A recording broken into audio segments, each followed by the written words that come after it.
નમસ્કાર, star India TV ન્યૂઝમાં આપનું હાર્દિક સ્વાગત છે। આપ જોઈ રહ્યા છો સ્ટાર ઇન્ડિયા ટીવી ન્યૂઝ, સત્યની વાતે સત્યની સાથે। જાલોદ તાલુકામાંથી પસાર થતા નેશનલ કોરિડોર હાઈવેથી નુકસાની માટે લડત લડનાર ખેડૂત આગેવાનની પોલીસ દ્વારા અટકાયત કરાઈ। પોલીસ દ્વારા અટકાયત કરાયા બાદ આગેવાન મુકેશ ડાંગીને મુક્ત કરવામાં આવ્યા।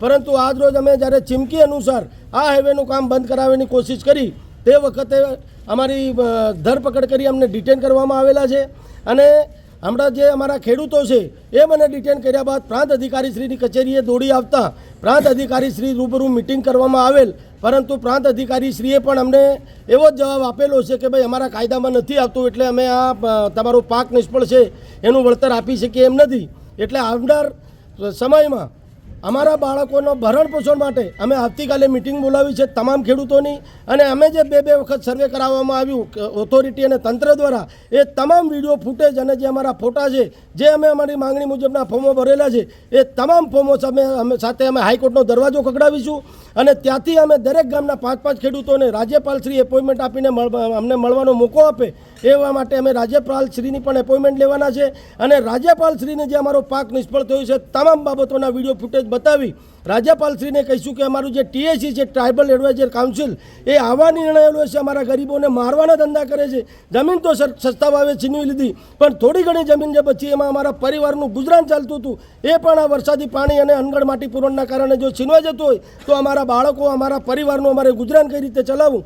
એટલે આ સરકાર હંમેશા ગરીબો પોતાના હક માટે લડાય તે વખતે તંત્રનો સહારો લઈને અમારી લડાઈ છે એને દબાવી દેવાની, એની કચડી નાખવાની કોશિશ કરી રહી છે।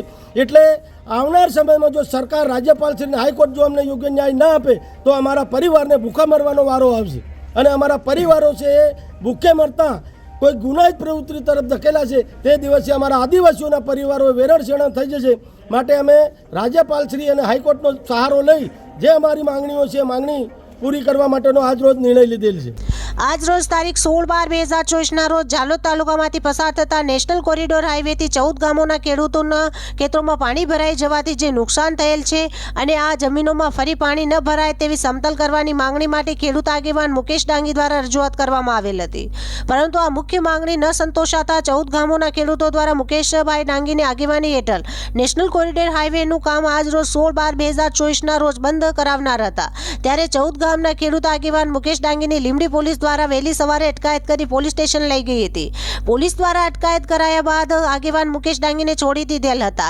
ત્યારબાદ મુકેશ ડાંગી દ્વારા 14 ગામના ખેડૂતો આગેવાનો સાથે રાખી પ્રાંત અધિકારીને મળવા આવેલ હતા, પરંતુ પ્રાંત અધિકારી દ્વારા કાયદાની જોગવાઈ પ્રમાણે દરેક માંગ પૂરી કરવા અમારા કાયદા હેઠળ નથી તેવું જણાવેલ હતું। તેથી ખેડૂતો દ્વારા તારીખ 17/12/2024ના રોજ પોતાના પરિવારના ભરણ પોષણ માટે મિટિંગ કરવામાં આવનાર છે। મિટિંગમાં આગામી કાર્યક્રમ ગોઠવી દરેક પુરાવા ભેગા કરી હાઈકોર્ટના દરવાજા ખડખડાશે તેમજ ગુજરાતના રાજ્યપાલને પણ મળશે અને આ અંગે રજૂઆત કરવામાં આવશે। ખેડૂત આગેવાન મુકેશ ડાંગીએ વધુમાં કહ્યું હતું કે ખેડૂતોની જીવાદોરી સમાન જમીન પર જો અનાજ નહીં ઉગે તો ગરીબ પરિવારોને જીવન જીવવું મુશ્કેલ થશે। આ વિસ્તાર આદિવાસી વિસ્તાર હોવાથી અહીંયા ગરીબ આદિવાસી પ્રજાનો મુખ્ય આવકનો સ્ત્રોત ખેતી જ છે। જો જમીનમાં પાક નહીં ઉગે તો ગરીબ ખેડૂત શું કરશે? પરિવારનું ભરણ પોષણ કેવી રીતે કરશે? ખેડૂત આગેવાન મુકેશ ડાંગીએ કહ્યું કે અમારી જમીનોમાં દિલ્હી મુંબઈ નેશનલ કોરિડોર બનતા ત્યાં જમીનોમાં પાણી ભરાઈ જાય છે, જેથી ખેડૂતોનો પાક નિષ્ફળ જાય છે। આગામી સમયમાં ખેડૂતોને યોગ્ય ન્યાય મળે તે માટે લડત અમે ચાલુ રાખીશું તેમ જણાવ્યું હતું। Star India TV news Jhalod reporter Pankajbhai Pandit, જિલ્લા દાહોદ।